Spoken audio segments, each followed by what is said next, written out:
Hi, I'm Ryan F. Gassian, and in this video I want to talk about the United States and how it relates to the elder races in my upcoming novel, Darkness in America.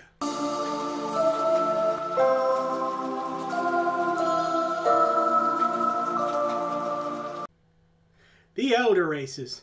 They are the superpowers of the Milky Way galaxy. They have been roaming the stars millions of years before man first set sail on Earth's oceans. They have built structures that can loop around stars and spaceships that can dwarf planets. Our most powerful weapon, the hydrogen bomb, is but a pea shooter to them, for they can cause stars to explode. In my novel, the United States falls into ruin, a dystopian nightmare where the poor engage in cannibalism just to survive. Most are unemployed or underemployed, and those that aren't live in perpetual fear that their jobs could be replaced by automation or child labor.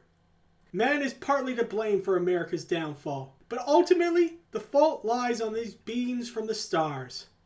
Why they toy with us from the shadows is anyone guess. Perhaps they see us humans as playthings. Perhaps we are pawns in some cosmic conflict, or perhaps we are part of some lab experiment. For the record, I don't believe humanity is or has ever been visited by aliens.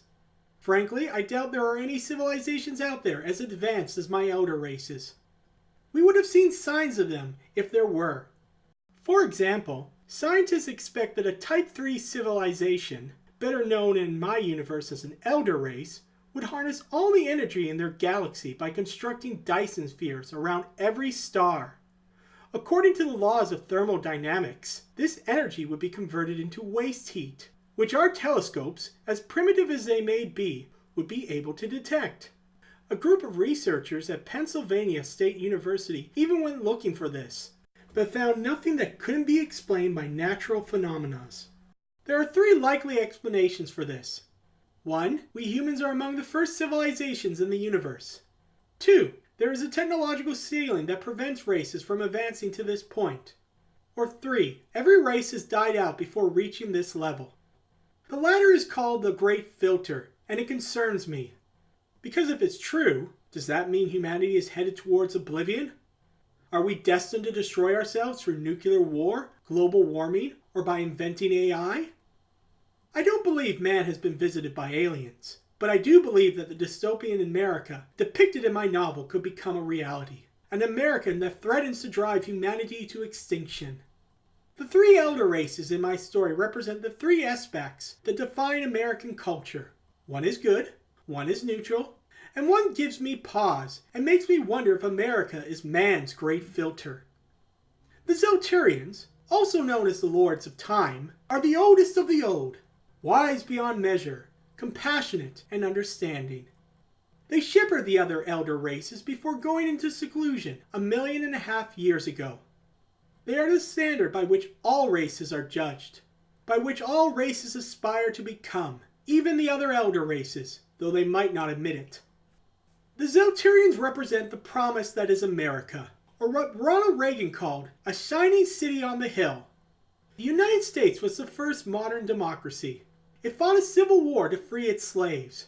MLK had a dream of racial equality, and John F. K. told America to go to the moon, and it did. Nations around the world have followed America's example and embraced democracy and liberalism.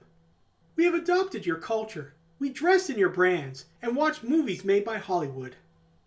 The second elder race is the Retikis, also known as the protectors of the galaxy. Think of them as the galaxy's policemen. They care only about maintaining order. Just as America has built hundreds of military bases around the world, the Retikis have seeded warp gates throughout the galaxy to expand their reach. The mid-races obey them, for they bring security and progress. They have even gone to Kiltus to behave, a tall order given that the Catmen would love nothing more than to go to war with every other race in the galaxy, if only to prove that they are the greatest warriors.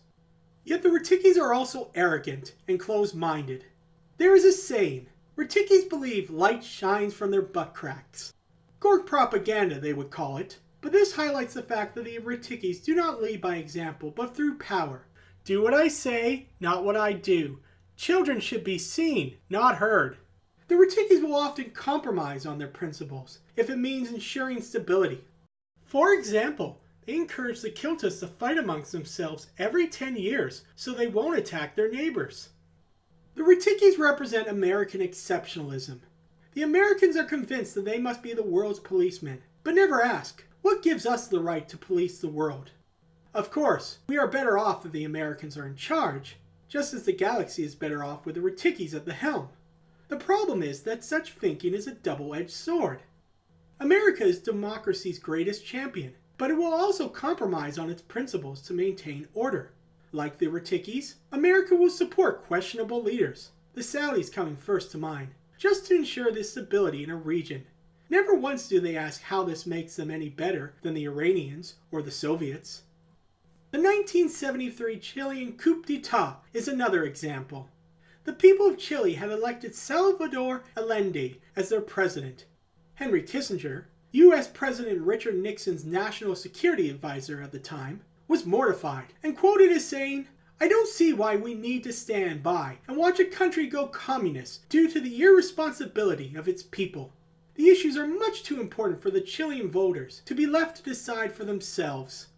Of course, Nixon and Kissinger did act, and Allende was overthrown. His replacement, General Pinochet, ruled Chile with an iron fist for decades. Now, if Nixon and Kissinger were principled, they would have allowed Allende to stay, realizing that it's not America's place to decide who other nations elect as their leader, but they weren't. All they cared about was preventing communism from getting a foothold in Chile. The final elder race is the Vigics, also known to conspiracy theorists as the lizard people. They are exploitative by nature, and the worst crimes in human history can be laid at their feet. They represent the darkest aspect of the American psyche, which can be best summed up by the slogan, "America First." Naturally, the Vigics want to destroy humanity, but only after they got all that they want from us. What is that, you might be wondering? Well, you're going to have to read my books to find out. I've already shown that America will overthrow other governments, even democracies, to maintain global order, but they have also done so to acquire their resources. Honduras in 1911 and Guatemala in 1954 were brought down by the U.S. so the United Fruit Company could control their banana fields. The CIA overthrew Iran's democratically elected leader, Mohammad Mossadegh, so it and its allies could gain access to its oil fields. George W. Bush invaded Iraq in 2003 for similar reasons. Between 1899 and 1901, the United States was party to the Eight-Nation Alliance, a military campaign designed to maintain Western control of China during the Boxer Rebellion. America has even used human beings as lab rats. In Guatemala between 1946 and 1948, the U.S. government intentionally infected hundreds of people with gonorrhea and syphilis. They did this without their knowledge or consent. It wasn't even the first time. During the Tuskegee experiments, which were conducted between 1932 and 1972, the U.S. Public Health Service observed the natural progression of untreated syphilis on 622 African American men in Alabama. Of them, 169 didn't even have the disease until they participated in the study. They were told that they would receive treatment and that the study would only last 6 months. They were lied to. It went on for 40 years, and they never received treatment, even when it was proven that penicillin could combat the illness. Most American presidents have represented all three elder races, even in the case of George W. Bush. Yes, Bush invaded Iraq to acquire its oil, but he also believed that doing so would bring stability to the region and security to the U.S. While history has proven him wrong, he can point to Africa to show that he wasn't a complete failure. He had done more to help Africa than any president before him, especially in the area of combating AIDS. How very Zelturian of him. Of course, I knew that this wouldn't last. That a time would come when one aspect of America's psyche would dominate the others. I saw this in 2012 during the Republican primaries. It's what drove me to write this novel, a warning to all of what might happen.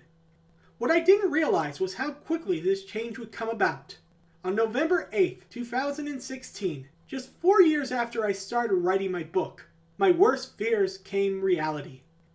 Like I said before, in past presidents, we can find examples of all three elder races: the wise Zelturians, the stalwart Britikis, and the crafty Vigics. But in the presidency of Donald T. Trump, we see only the Vigics.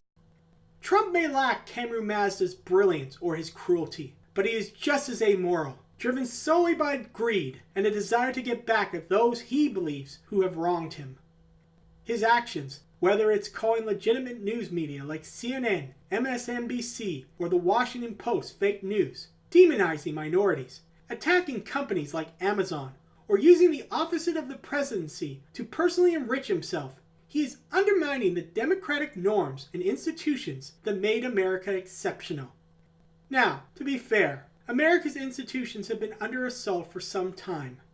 Trump isn't the disease, but rather a symptom of a political body that has been ravaged by partisanship, legalized corruption in the form of campaign donations, and the proliferation of fake news. This trend, unless reversed by fundamental changes made to the system itself, will continue long after Trump leaves office. However, Trump's actions are pushing the world and the US to a tipping point. He is threatening a trade war with China, flirting nuclear war with North Korea, and his environmental policies will only hasten climate change, a global apocalypse that will spell the doom of mankind.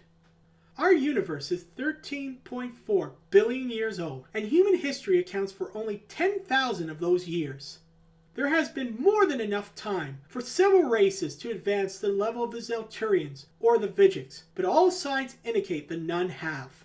Something must be preventing them. The most likely explanation is the Great Filter, that they are destroying themselves sometime in their infancy.